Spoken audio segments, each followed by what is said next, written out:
Love Lessons, the show where healthy couples come to share their wisdom from the lessons they've learned in love. We discuss everything from money to parenting to social media, and don't leave out stress and sex. Go get your pen and paper because class is now in session. Come catch your blessings. Welcome to Love Lessons, hosted by Trey Kearney. Good evening, good evening, good evening. Woo, it's going to be hot tonight. It's getting hot in here. We got the Williams in the building. We have Bashea and Tara Williams, our guest instructors tonight, and they are about to teach us some love lessons. Welcome, Bashea and Tara. Hey, hello. Thank you so much for having us, Trey. Yes, thank you. How y'all doing? We're good. We're tired. We wore out. I'm tired today. I'm just gonna keep it all the way on. This week. It's been a long week, but a blessed week. Every day. Yes. Lesson. Yes. Yeah, so we're gonna get right into this. So the first question I love to ask my guests is to tell me a little bit about your blueprint. Tell me a little bit about your family, how you were raised, your relationship with your mother and father. And Tara, we'll go with ladies first. All right. It's actually Tara. Tara, yes, that's right, girl. Get the name right. The Jersey part. So, yes. My parents were divorced when I was really young. So, but my father was always in my life. My mother raised us. My mother got remarried. And my stepfather raised us as well. Great stepfather. My upbringing was great. My parents were very strict. My mother was super strict. My dad, I always call him the wisdom person. You know, he's the person that always would drop gems and give me a lot of advice on relationships and love. My mom was like the hard worker, go-getter. I think I get that from her. Really driven, definitely held down home. You know, she taught me a lot of lessons about kindness, but she was hard on me. And, we had tumultuous relationships throughout the years, but I understood her love language and who she was, and looking at things that she had gone through growing up and in relationships, and how it kind of spilled over and how she raised me, and the same with my dad. So, just listen to my mother's experiences and being in some of those experiences with her, as well as my father. I was always kind of guarded in relationships and love, just for, fear of being hurt or just wanting to be in control, various things. But I will say they loved me. They gave me love, and I really, really value that, and I value them. And I'm just blessed to have them as parents. I love that. I love it. I love it that you said we're tumultuous years, but we overcame that, because everything is not fun and games when it comes to parenting. But at the end result, to see you and the things that you're doing, it was out of love. Yeah. Come on in, Bashea. Tell us a little bit about your background. So I'm from the Bronx. So my mother is from Suffolk, Virginia, and my father is from Harlem, Brooklyn. But they met in New York, and so I lived there for about 7 years. It was, as far as my upbringing and where I learned about love and how I saw relationship. My parents are still together, but it's like we're staying together, right? It's not the ideal marriage. They have the longevity, but as far as relationship, it's not really there. They shielded me from that growing up, and I didn't know a lot of things. So what I saw was pockets of love, right? And I just were missing. And so whatever those things that were missing in my head, I created the other part, right? So I made it bigger than what it actually was. And I kind of wanted that in relationships. And so that's how I operated from that. I operated from what I said deficit, because I didn't know a lot of things that were going on behind the scenes. And that was a setup for me throughout the years, but I eventually got it together.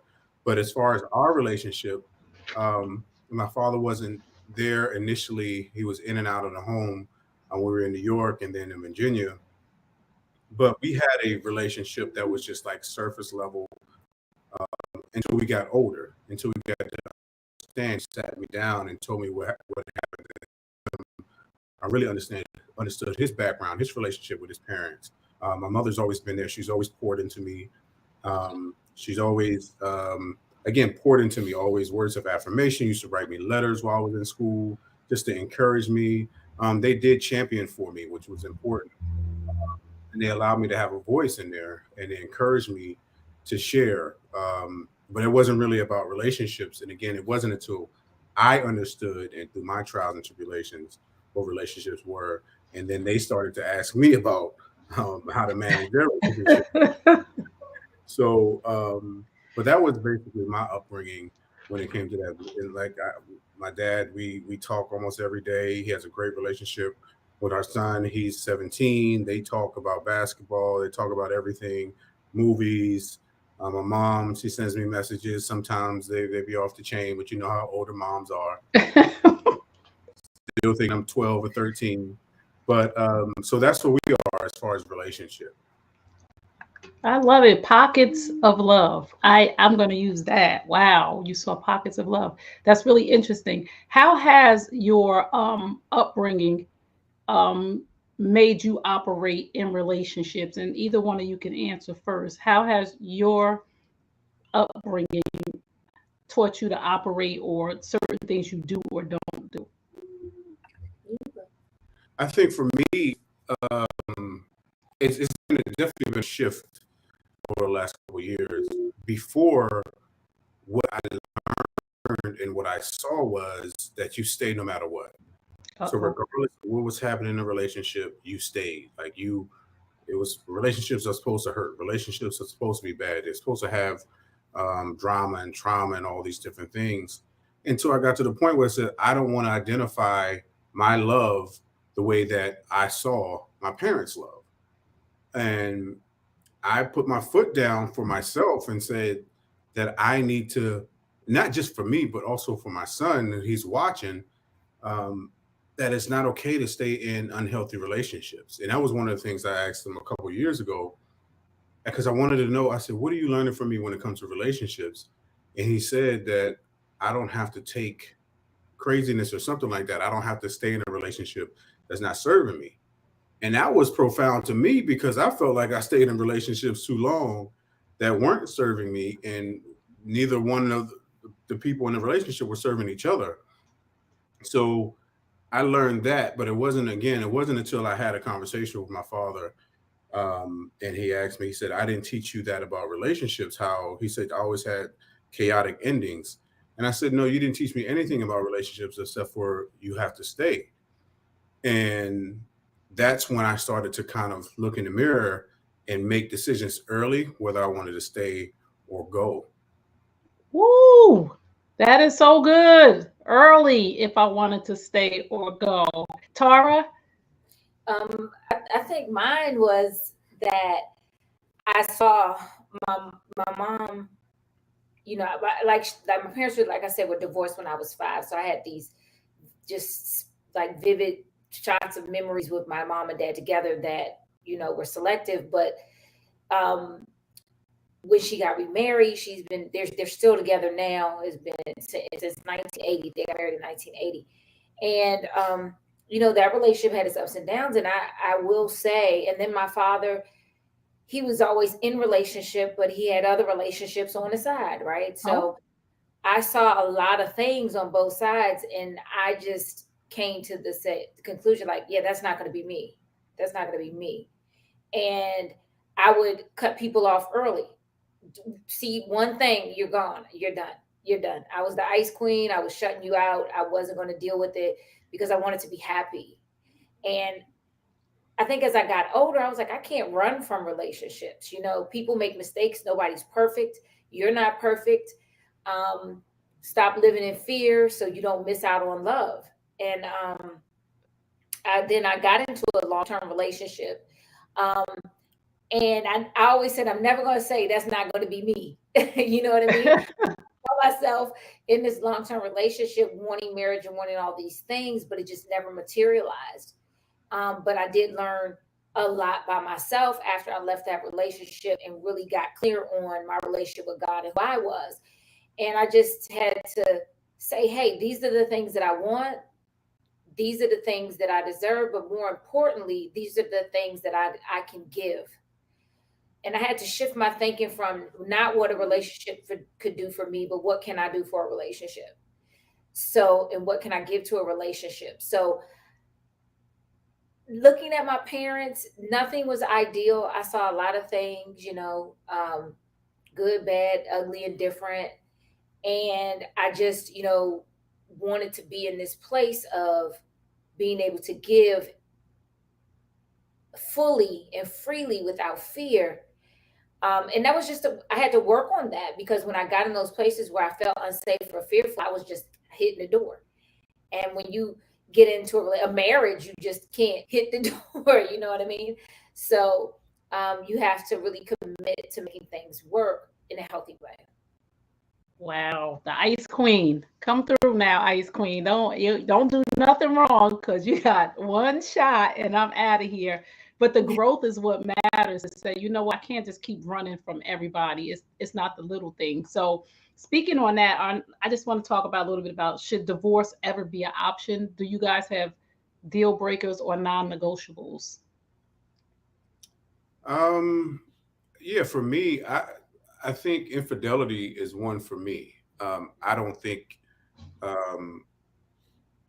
either one of us can survive infidelity. Mm.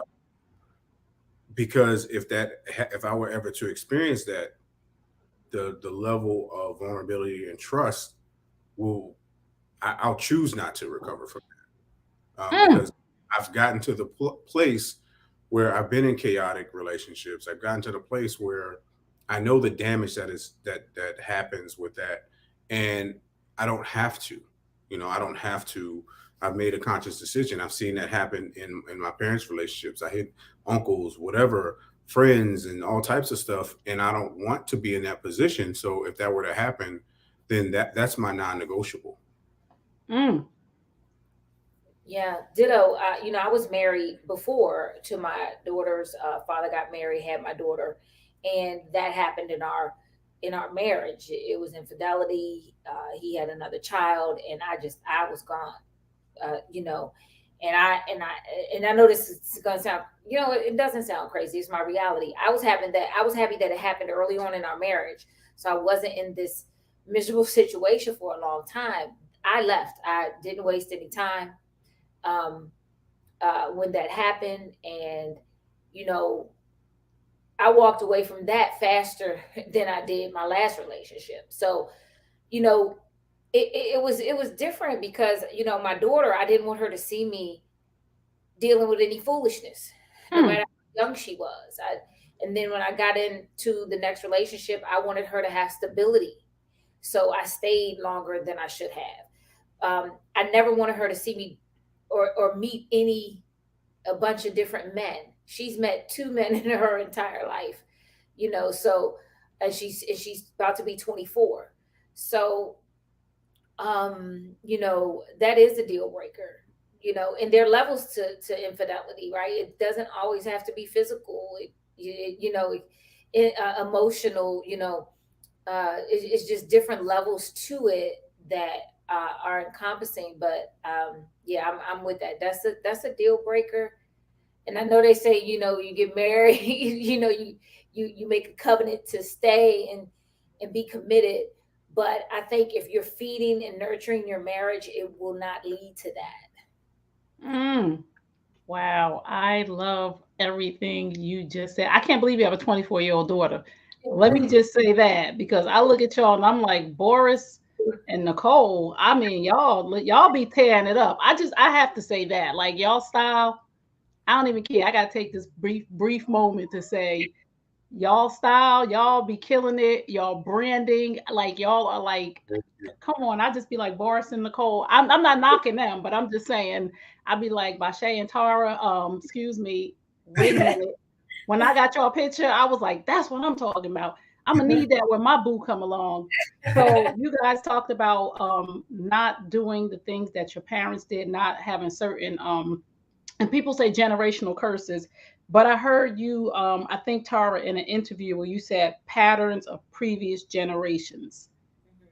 I like that terminology a lot better than a generational curse Right. because you know, can you just talk about that a little bit, because I had never heard that before, patterns of previous generations. That just blew my mind. I'm trying to remember when I said it.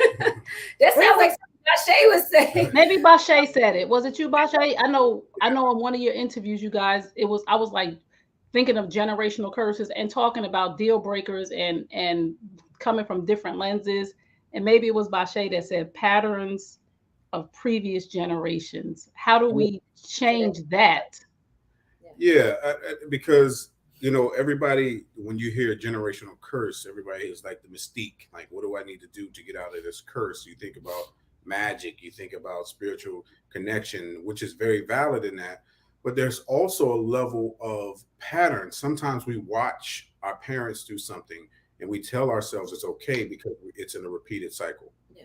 And so it's passed down. The language that I'm speaking to my son, what am I telling them and what am I showing them? So we learn traits, we learn patterns, we learn different things as we're watching our family and we're watching the environment and it's impacting us. So it's not always a curse, it's a pattern, it's Yeah. something that your Come family on now, please, come on. over and Repeated over again, behavior and because it's nobody's been been learned. held Yeah. accountable, right? Come There's no on.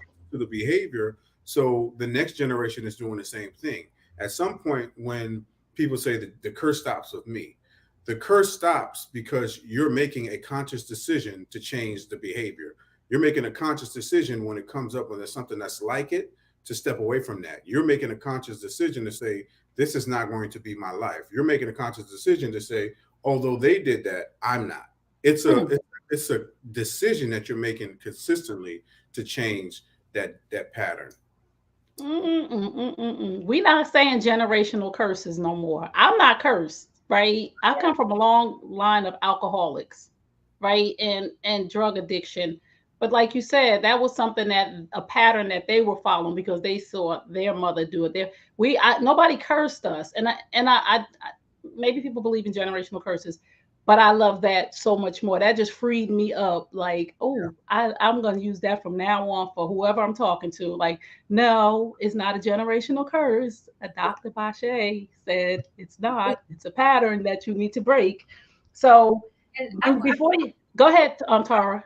really quick because listening to Basha really made me think about something when I was growing up. My grandparents, we used to spend every summer with them, and they argued almost every night. Like, it 7 o'clock. We're gonna start an argument. Like, it was this argument every night. I never really understood it because I was so young, right? They slept in separate bedrooms, and I thought it was just because my brother and I were there for the summer. You know what I mean? I slept with my grandma, and he slept with my granddad. And as I got older, I used to get so angry with my mom because she would, if she got in an argument with my stepdad or whatever, and I say, why do you stay? Why are you staying? This is never going to be me. And so looking back, Basha hit it on the head. It's a pattern. She saw my grandparents argue probably more than we did growing up, stay together anyway. So here Mm. she gets in her second marriage, and it wasn't always happy, and she stayed anyway. And I could never understand, but life, I had to give grace and mercy. Let me say that. I had to shift my resentment to grace and mercy, because until you're in a situation where you're dealing with particular things, back then, in my grandparents' era, even in my mom's era, they didn't necessarily go to therapy or have a place to talk about it. They had coping mechanisms. They drank, they smoked, they did whatever. They just learned to cope with situations instead of deal with them. So when you don't have the tools to navigate certain things, you do find yourself in a place that you feel that the dysfunction becomes like it's normal for you. Mhm. Oh, wee. Yes, I love y'all. Dysfunction is not normal. No. Right. Please. So many of us, and I come from such a dysfunctional background, and I thought that was normal until I started to get around healthy people like you said, Tara, that didn't argue every day at 7 o'clock. When I got to be around couples that could actually go out without drinking, like I'm looking at them like they not having drinks. Like, what's wrong with them? And they didn't need to be intoxicated to enjoy each other's company, but I wasn't used to that. And I was just like, wait a minute. And I always talk about my ex-husband because he came from such a different background than me. He had both his parents. His mom didn't drink. It was 13 children. It was very functional. And when his mom used to come to our kid birthday parties, you know, Black folks, our kid birthday party turned to the turn up afterwards, but I'm glad I grew up from that. But his mom wouldn't be drinking, and I would be looking at her because my mom was a drinker, and I'm like, why your mother don't drink? She not having fun? And he's like, you know, my mom just don't drink. And I just thought that was so dysfunctional. I thought they were dysfunctional for not drinking. So Yeah. back in one, now I know this was from one of your interviews, Tara. Okay. Bashea asked you to go to counseling early on. And I want you to just talk about that a little bit because people are waiting for a problem before they get the help that they need. Yeah, like when we became exclusive, I think that next week Bashea was asking me, "Hey, what do you know? Do you want to? I don't know your exact words, but like, do you want to go to counseling or let's go to counseling?" And I was like, "Okay," and like, "Oh, okay," and I'd never done that before, but it revealed two things. It revealed his intentions, and it revealed the importance of us being in a space and having a space to talk about things that actually, to me, it was like this proactive approach to getting to know one another's triggers and issues and concerns, because a lot of things come up in counseling.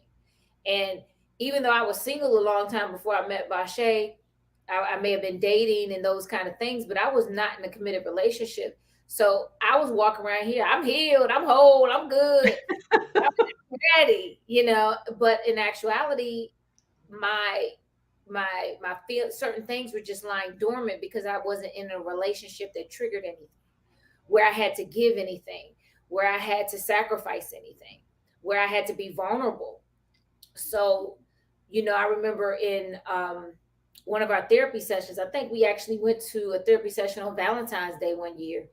And, Bashea was sharing things with me, and I'm sitting in the session and I'm getting emotional and tears running down my face and crying. I'm like, what's going on, in my head. But it felt good to be able to release and understand, how he felt, but also get in touch with my feelings. So, and we still go to therapy to this day. Wow. Same Bashea, therapy. why did you think that was important? So, because really that could have been a turn off for some people. Like, he want to go to counseling. What's wrong with him? You know what I'm saying? Because we don't think that, especially in our culture, that somebody would say we should go to counseling when we're actually becoming exclusive. That's like, why are we going to counseling? What's wrong with you? So, why did you think that was important? Well, just as my wife said, there's some things that lay dormant until you get into relationship, right? And I did not want to be the therapist in the relationship. I did not want to be the one who figures things out, because I've been there before when I've exhausted myself. Also, I wanted to see myself, and I wanted her to see me, and then also a fellow clinician, to call me out on my stuff and maybe provide tools and tips, because I'm not perfect. Although I do therapy, I see couples all the time. What I might think might be right may be totally wrong. And so I don't want to come from that lens of I have the answers and it doesn't serve our relationship at the time. So it was so important to have that person to come in and just help us out, because again, I get in my moods where I don't want to make the right decision. I get in my moods where I might feel offended and then I stay there for a minute, and I have to be able to process that. And again, sometimes when couples are at odds, you can't hear from the other person because you're still protecting yourself from the harm that you just experienced. And it's really good to have a place to go. As I said, we still go to this day. And I remember, I seemed like every time it was time for us to have our therapy session, we go, was it every 2 weeks or something? We have a disconnect right before the therapy session. She's gonna think something always wrong with us. But like we have like a beautiful 2 weeks, and the day before the session, it'd be a disconnect. But the beauty of that is that we had a place to go to talk through it, walk through it, and grow through it. Wow. Yes. And that's from a therapist, people. The therapist goes to a therapist. If your therapist don't go to a therapist, don't let that therapist be your therapist, because therapists, people need people, right? Coaches need, I'm a coach. Coaches need coaches. And I so relate to what you said, Bashe, about, you didn't want to be the therapist in the relationship, because I'm a relationship coach. So in my previous relationship, it wasn't a problem, but it came up like, this is not one of your coaching sessions. And I'm like, I'm not trying to coach you. Yeah, and I'm having a conversation. Why do you think I'm coaching? Like, I'm not supposed to talk. So I so respect that you would be willing to go and bring someone in to say, maybe I need somebody to check me at times, or, give me an opportunity to just be a human and take off the letters off the back of my name. So let's talk about blended families. And I'm not just talking about the children. Like, a lot of times we talk about blended families, and we talk about, because we're bringing kids together. When you get married, you actually blend whole families. So, how was that process for you guys, blending your families? And again, not just the children, but everybody. Um, it's interesting. I never, when we think of blended families, we only think of the children. So I really appreciate how are sharing that. So I literally live like a block over from my dad. I have Oh, built around the corner from him. We can walk to him and my stepmother's house. And so before Bashea, I've always lived alone. My daughter was away at college. I always lived alone. So I relied heavily on my dad and my stepmom for a lot of things. My mom and I talk every single day. So it was important that, Bashea get to know my family, and, they loved him off the break. Everybody loved Bashea. And my daughter liked him right away, and she liked a lot of things about him. And she even recognized Bashea before I really, really introduced her, the impact he had on me. Because I was, like I said, I was single for a long time, and then she would ask me sometimes. She said, "What you smiling about?" I'd automatically be like, "I'm thinking about Bashea, but I can't tell her that." Like, so, I was like, "Oh no, did something happen earlier today?" And then when I got to a place where, I was, she knew I was working with him, but I think she and a lot of the people saw that we had a connection that we really just didn't forge, but they saw the connection there. So, blending, like I said, my family loves him. My brothers, everybody, my sister, my mom, dad, everybody really, really, loves Bashea, and Bashea's family is great too. You know, um, I have a daily prayer call that I've been doing for almost 10 years now. It'll be 10 years next year, every day at 8 a.m. except Sundays. And my mom is on it every day. Bashea's mom has joined that call. His dad is a sweetheart. He and I share different things. He likes to color. I like to color, so we've colored together. So it's just, he has a really great family. His aunt, uncles, his sisters, his niece, everybody is wonderful. love that. See, the family that prays together stays together. And when we make that statement, we think of the husband and the wife, right? We think of the immediate family. Like when we do blended families, we think of the children. But when we say the family that prays together stays together, your mother and your mother-in-law pray with you. That is so important. And I've never heard anybody say that before. So please share that prayer line when we get to the end, when you share everything, because listen, I'll be on prayer calls. I need Jesus. Like, I need Jesus. So Bashe, did you want to talk about the blending of the family? Yeah, family is very important to me. And that was one of the first things that I have to be able to um, show up and be accepted and also accept. And so when I started to be around, I just noticed there's a lot of love in the family, right, on both sides. I noticed how they made sure Tara was okay. She made sure everybody was okay. So it was just love all in the air, in a Hmm. sense. So one of the things that I wanted to do is I started implementing, because growing up, I used to be online. I used to see families doing stuff online, like holidays and stuff like that. And we didn't really do that for whatever reasons. My family didn't really do that. And so I said, I want to create an atmosphere when I get older that those types of functions will happen at our house. Yeah. And so I purposely and intentionally started planning things like having my parents come from the other side of the town, and my sister and my aunts and uncle come to the house, and then planning brunches for all of the family to come together, both sides, and just hang out. Like if it were up to me, I would have something every weekend.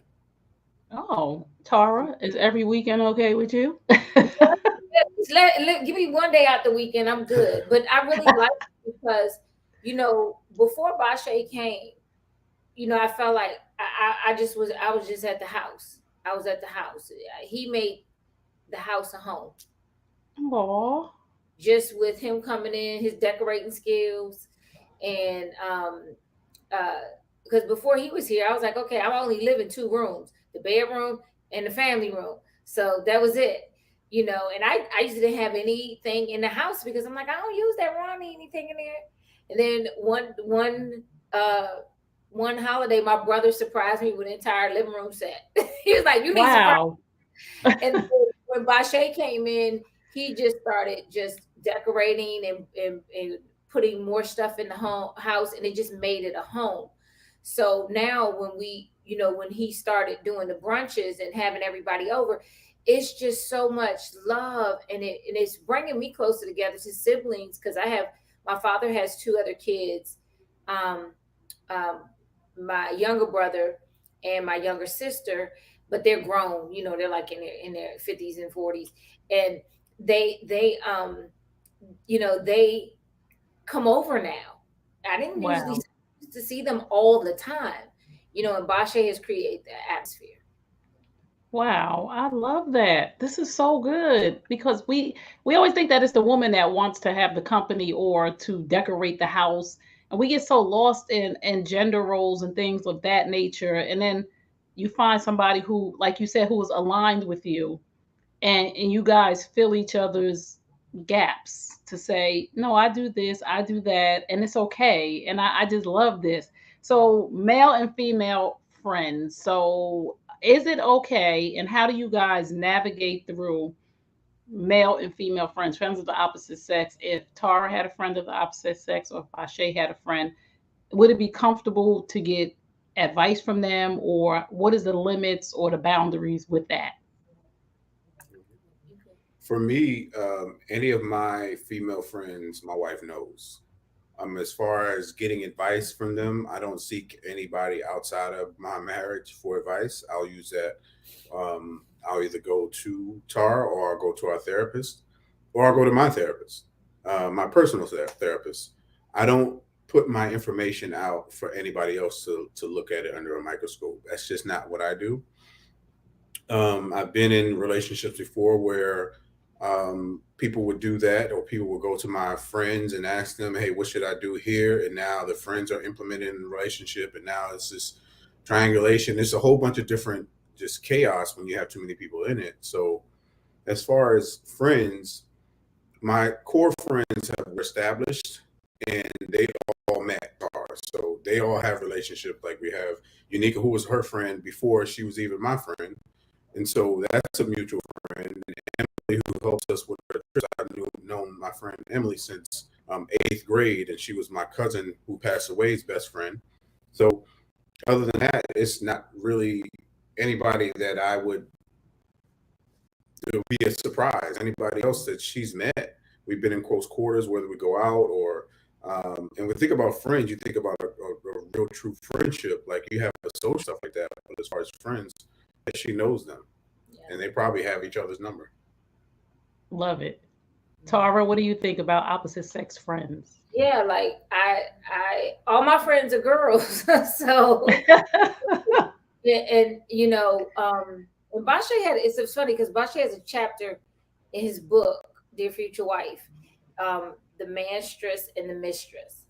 And it he talks about emotional manstress and mistress. And he talks about those relationships that you have that may not seem like anything to you, but may seem like something to someone else because of the conversations you have, because of how you go to them. But Bashea knows all of my girlfriends. Like, I have a core, solid group of healthy girlfriends that I've known, some before my daughter was born for over 25 years, 24 years. Some that I've known for 7 years, but they're my core group, and all of them love Bashea. We're rooting for Bashea before we even became Bashea and Tara. And,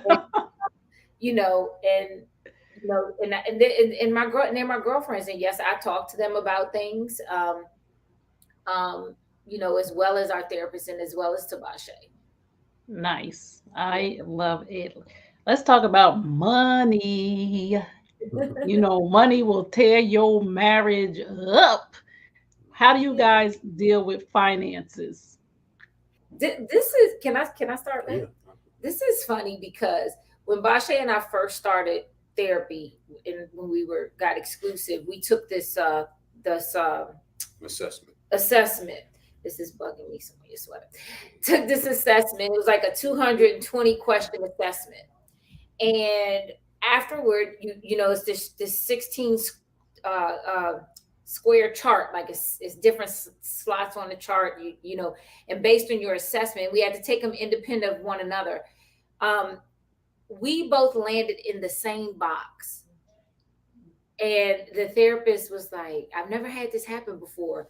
A couple in the same box on out of all of these squares, and our difference. The only thing that, I don't want to say only thing, but the thing that really stood out that we need to work on, that we may have difference in an opinion about, is finances. Wow. And that has really shown throughout us being together in marriage. And because I went through a time period of, where I lost a lot, just went through a time period where I was broke, just stressed out, all of that. And when I started coming out of that, I just was like, I'm never going to be that way again. That's never going to happen again, And so I had this different opinion about money, like, pay all debt off and don't have any credit cards. Don't have anything that if it was all to go down again, I would have to worry about. And so I remember paying all my credit cards off, and I was like, yes, I'm good. And my credit score was a mess. Right. And then I remember Bashea, what I really appreciated about him, but it was very hard. He said, okay, let's look at our credit scores. Let's look at our credit.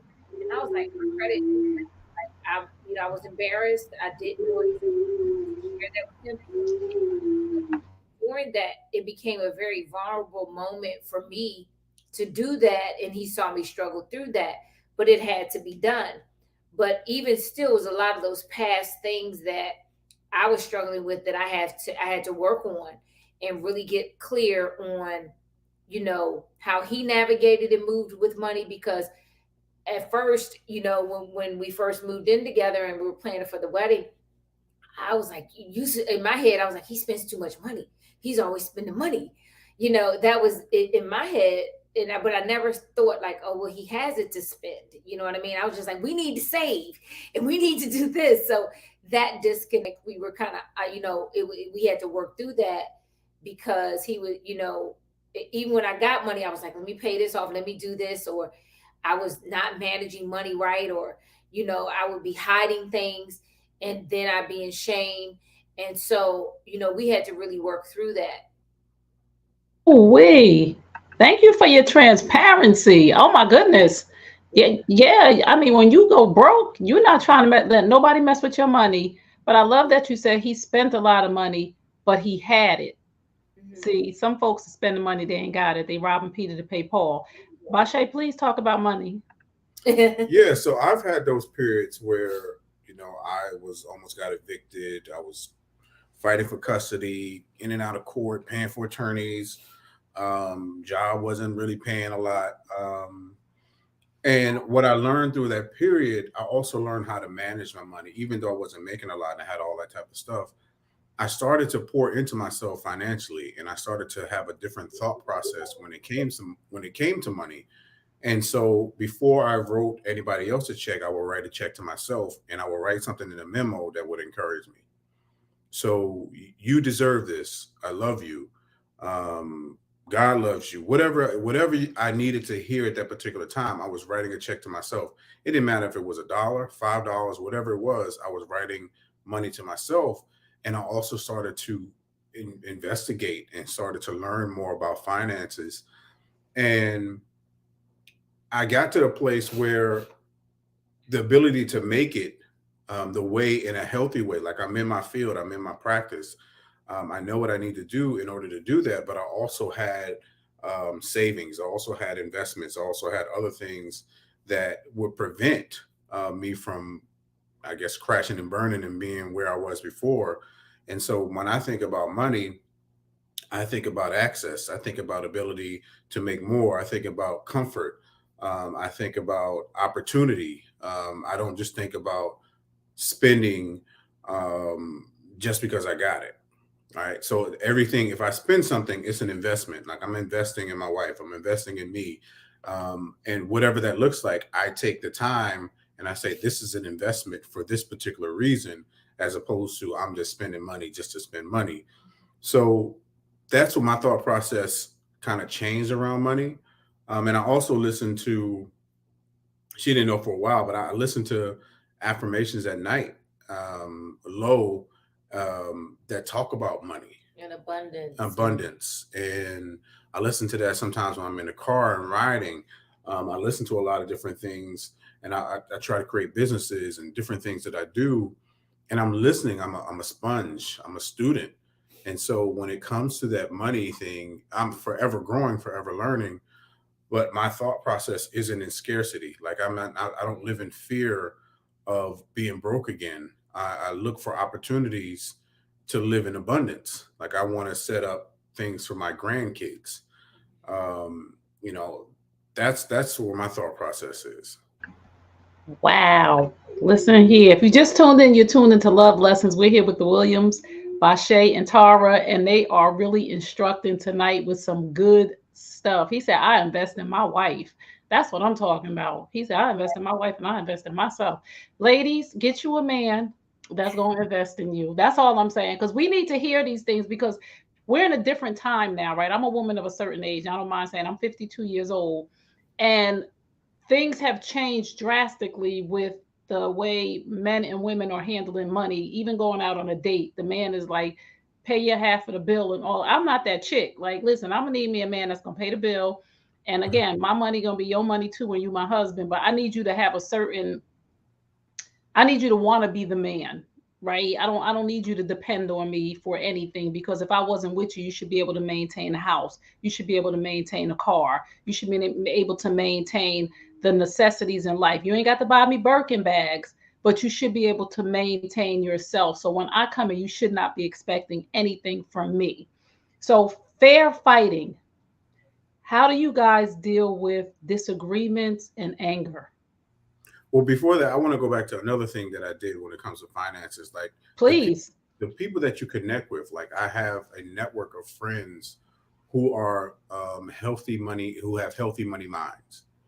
And so they're not just doing frivolous things. They're not talking about how broke they are. They're not talking about the struggle.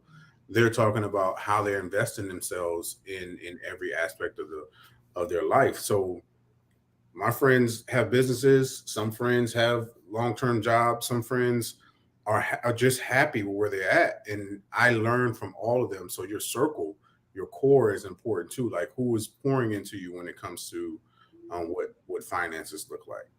And then Woo. chime in on that.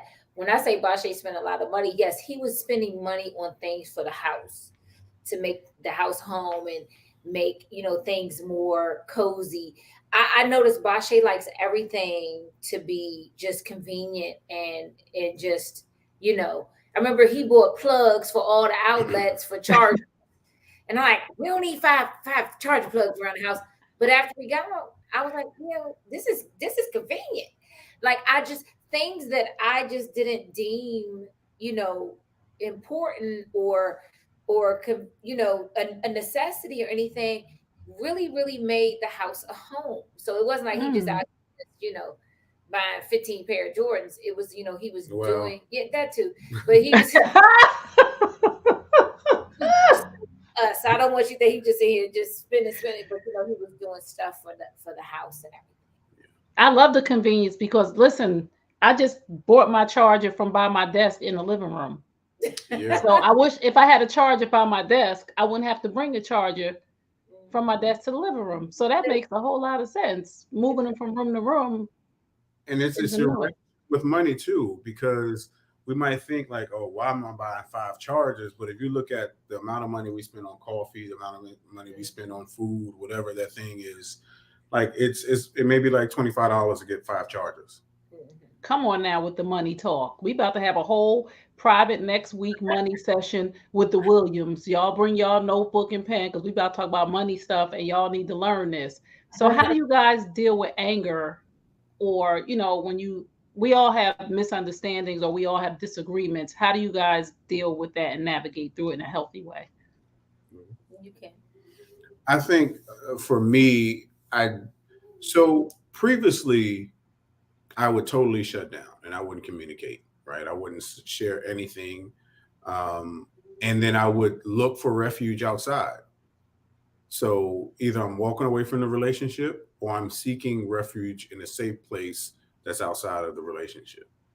So now I'm in a place where I will share, I will talk, I will express until a certain point. If it's not heard, and then I'll have to back up and say, okay, at this point, I need to be a listener. All right. So what are we getting from this? If I need to back up from the voice, then I put on the ears. And so now it's about serving. What do you need? Okay. We're just going to go with that. Okay, cool. As long as it's not detrimental to me, we'll go with that. And then I'll just go with that process. But I still won't be in lack, and I still won't search outside of the relationship to get anything that I need from that. I might pour a little bit into myself. I might go like today, I want to go get me a massage. I'll maybe increase that. I'm about to go get a pedicure tomorrow. So these other things, exercise, other things, as opposed to looking for outside things to serve me, as opposed to totally just saying your voice doesn't matter. I don't care. You're not listening to me, so I'm not going to listen to you. All that is unhealthy. So what I'll do is, again, the voice will come down and the ears will come up until it's a time for me when she's in a place to receive, and then I'll attempt to give her what I need at that particular time. Wow, the voice go down and the ears come up. That's a whole book. I'm sorry, I just be hearing stuff. Like, Tara, how do you deal with, and when you're frustrated or anger? I would say previously I would just like I said, be the ice queen and walk away. I think, or I would come with that quick response, right? With the neck roll and all of that. And now I get to the place that I try to go and process. Okay, what happened? Why did it happen? How did I contribute to that? What did that, maybe Bashea, what did he make it mean? And I go more into a processing mode because, before I'm just so flippant, I may be a flippant and I'm not thinking about what I'm saying. And my delivery has not always been the best in life, So I go to process, then I come, once I processed it and got into a place where I can fully articulate something where I'm actually heard and not, cut off or in this place of everybody has to take accountability. It's not just always one person apologizing. So I do a lot of processing. So when I do come, and sometimes process may take a little longer, Bashea may want to talk but I think we're learning one another in that way because I just want to be very deliberate and intentional about how I communicate the things I say. Wow. This is so good. This is so good. I'm going to go to the word submission. So two things. I have to have these 2 questions before we go. 2 things. Submission. What does that mean to you guys in your relationship? Because people go crazy when they hear the word submission. They just lose their whole entire mind. I don't know why, but they go crazy. submission, and how important was it for you guys to be equally yoked? Submission to me is just compromise. I don't look at it. It's a chapter in my book, Dear Future Wife, Will You Submit?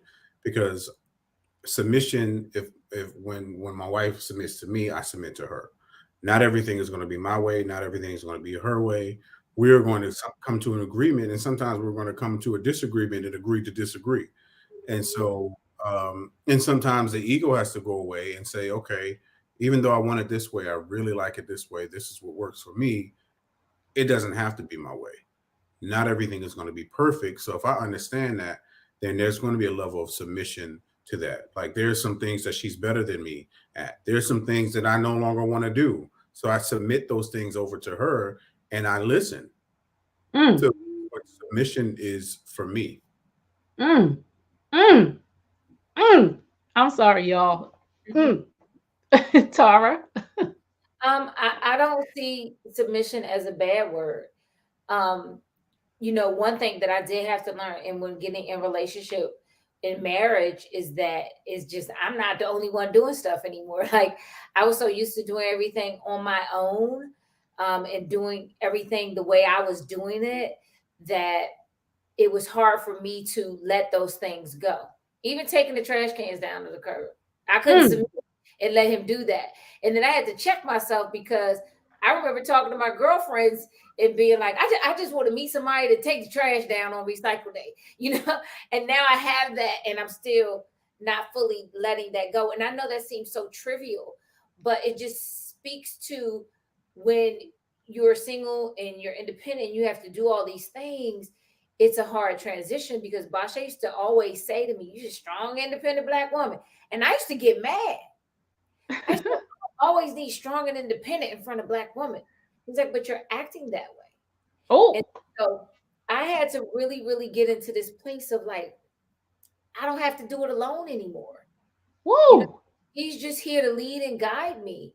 And I have to recognize that. And I have to stop always second guessing or questioning. Now, this doesn't mean like I'm on mute, right? And I don't have right.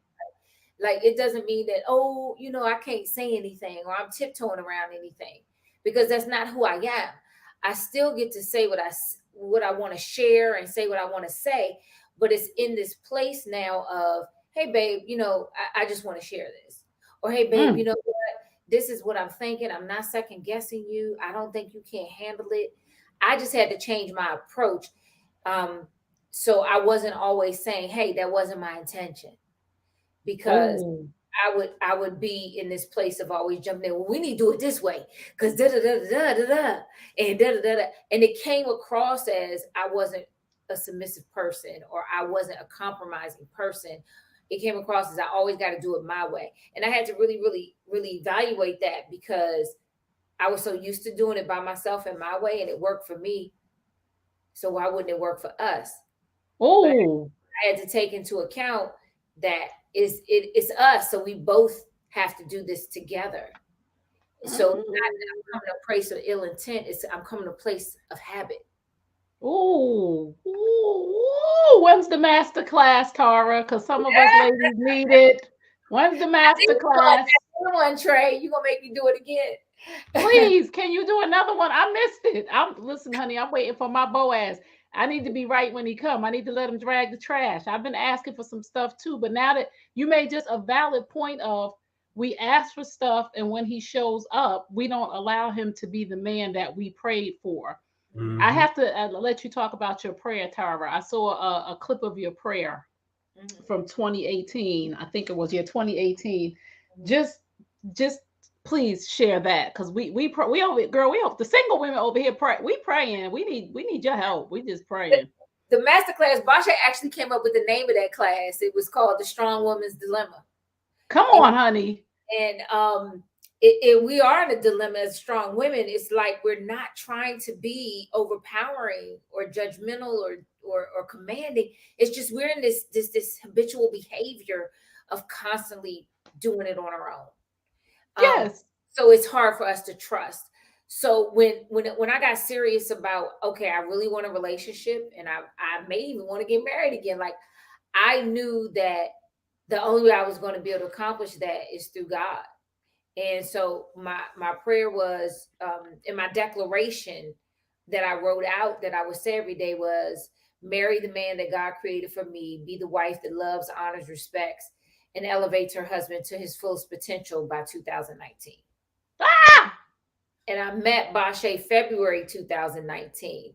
And when I tell you, when you ask and you're deliberate and you're intentional and you're asking God for those things, because one thing that I heard God say to me when I was doing my vision board, he was saying, you have so much love to give. I need to know what you're willing to give someone as opposed to what you're expecting to get. So I never had this checklist of he got to be, about this length, about this. Well, I never had this checklist of a man from a physical standpoint. When I got down to my declaration, I really realized everything that I was asking for was what God created for me. So it wasn't a checklist. It said, marry the man God created for me. The rest of that declaration and prayer was about, be the wife that does this for him. And that's what God gave me, because I just was able to learn from Bashea and do things that I was asking to do. This has been so good. We got to do this again. I mean, we have. This has been so good. I just feel like my husband is coming, because I'm about to write that prayer down and I'm about to stick it on my mirror. If you don't mind, I'm gonna give you credit. I'm gonna tell Jesus, Look, God, I'm saying, God, I took this from Tara. I'm just gonna need you to do the same for me. I don't want Bashea. No, don't get me wrong. But can you send me mine, please, now? And thank you, and thank you so much. So I want you guys to tell everybody where they can find you, what's next, and Tara, when that class is. So whenever it comes, because I'm gonna be in there with my, one of my other girls. She's single, and we go out together. Then our other girls, they marry. We don't exclude them, but we like, listen, we y'all got y'all's. We trying to do some stuff. So let us know where we can find y'all and what's next. Okay. Well, you can. Our page is When Love Aligns. Trademark on Instagram. You can find us there individually. I'm at Bashea Williams on Instagram. I'm also at BasheaWilliams.com. And my private practice, group practice, is Hearts and Mind Counseling, and that's on that's not on Instagram, but that's a website, heartsandmindcounseling.com. My wife is she thinks she's the boss, but she's the partner, but she be trying to act like the boss of Hearts and Mind Counseling. And then we have a nonprofit that'll be formulating real soon. We have a book coming out that we need to finish. It's called Dear Marriage, When Love Aligns. I have another book coming out called Found. A book that's already done is Dear Future Wife, A Man's Guide to Women's Reference to Healthy Relationships. My wife Tara has the Instagram page, Tara Gates Williams, and she has tgw.com, right? It's TGW Unified, but the website is taragateswilliams.com. This is so good. Go ahead, Tara. No, and we're having our When Love Aligns weekend. We have it every other year. So August 2023, we'll be doing When Love Aligns weekend again. This year we're going to do it somewhere. Next year we're going to do it somewhere special. The weekend of August 11th through the 13th. So we're really excited about that. That's for singles, dating, in a relationship, engaged, married. It's for everybody.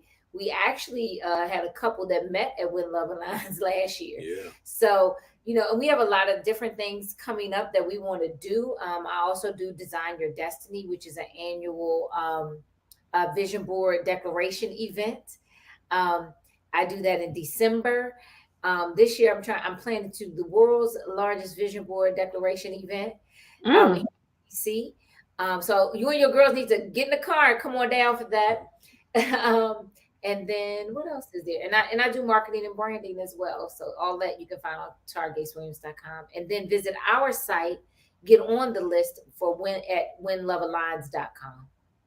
Yes, listen, the branding part, I'll be reaching out because listen, y'all stuff, I ain't even playing. Y'all stuff is crispy, like, and y'all ain't playing no games. And I'm big on when I see something, like I'm a visual person, and when I see y'all stuff, I'll be like, who did that? Like, who the graphic person, whose vision was this? I'll be like, who did that? Because this is so good that I need somebody to do me. Like, I need, come on. So I want you guys to take one more minute and just give a final thought to those who desire to be married, those who are about to walk down the aisle, and those who may be struggling in marriage. What would your final thought be to those who are listening? For those who are looking for marriage, continue to work on yourself. Get your relationship with God focused. Get so aligned with Him that when your purpose partner comes or who He has for you comes, you recognize them. And I always say, the night I met Bashea, I remember, I tell this all the time. I remember, I was sitting at the bar and I just all of a sudden started looking around the room. I just started looking around the room like, what am I looking for? And I remember turning, I did a whole circle of the room. And then when I turned to, if this is someone that you see that you want to be exclusive with, be intentional about that. Get in therapy with them, get in counseling with them to get to know them on a deeper level. Because if you are invested in them, invest in the relationship as well. And those that may be struggling in marriage, of course, therapy it should be an ongoing thing, not a Band-Aid, but communication. Give each other the time to process, but don't not come together to heal. Be honest and upfront with one another, and be loving, and make time for love. Make time for intimacy and connection.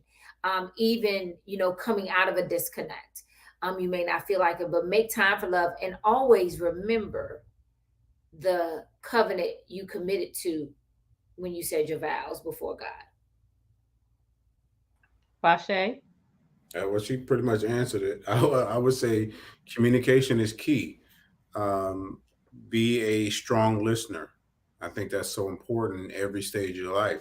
Be a strong listener when God is speaking to you, right? We always come to God with so much to say, but we don't listen enough. When you're dating, be able to listen, not just with your ears, but pay attention to the environment. What is the environment telling you? What is your spirit telling you when you're around that person? Don't be afraid to say something. I think a lot of times, and I see this with a lot of men and women, but we wait too long to have the necessary conversations. So speak up.